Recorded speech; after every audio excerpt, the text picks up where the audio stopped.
And now, when we have terminated these funds as required by the law so that we can utilize them more effectively in the next act, the criticism is that this fund should not have been terminated. I just find that kind of confusing.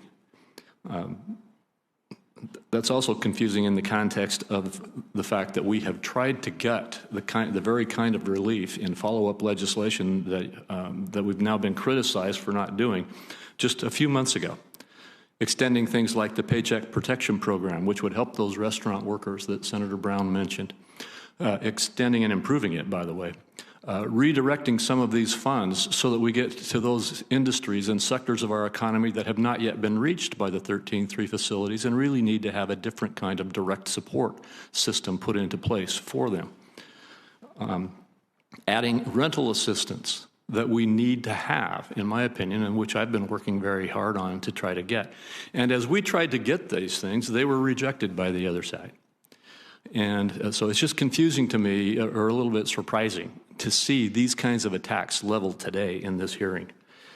And so, Secretary Mnuchin, could you just help make a little sense from your point of view as to why the decision to make the return of these funds away from the 13-3 facilities at this time is the best thing, and what the intent that you had was in making that termination?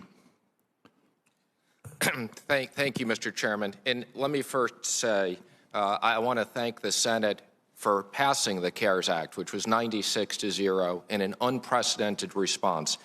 And as you know, I lived in the LBJ room for over 2 weeks, so I'm very familiar. I personally negotiated many of these provisions. Matter of fact, I brought the CARES Act with me because I reference it and keep it next to my desk. And, Mr. Chairman, I would just ask you to recall, you and I were sitting outside Senator Schumer's office with his staff. It was after 1 a.m. in the morning on the night that we finally finished this.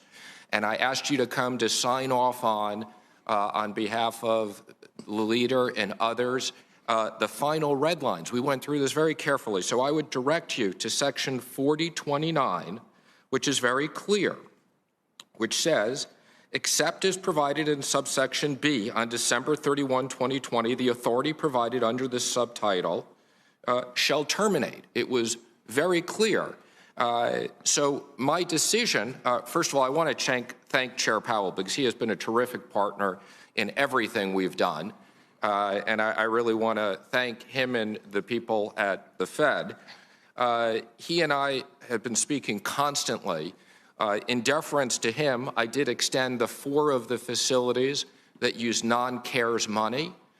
My decision not to extend these facilities was not an economic decision.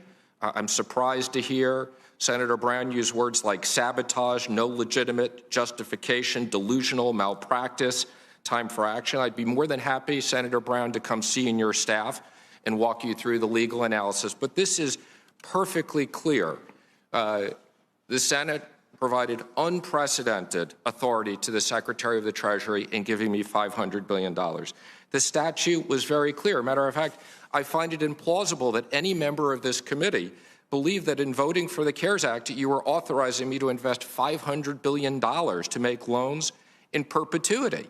So if you don't read this as there is an expiration, then you must read this that there was a loophole in the law that I could invest the $500 billion forever had I committed it up front. And I don't believe that was the intent. I would also just conclude, I echo what Senator Brown said about restaurants.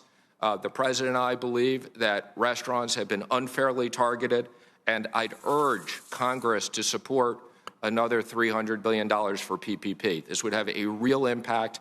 These restaurants need grants. They don't need loans. Thank you. Thank you. Shepard Smith here. Thanks for watching CNBC on YouTube.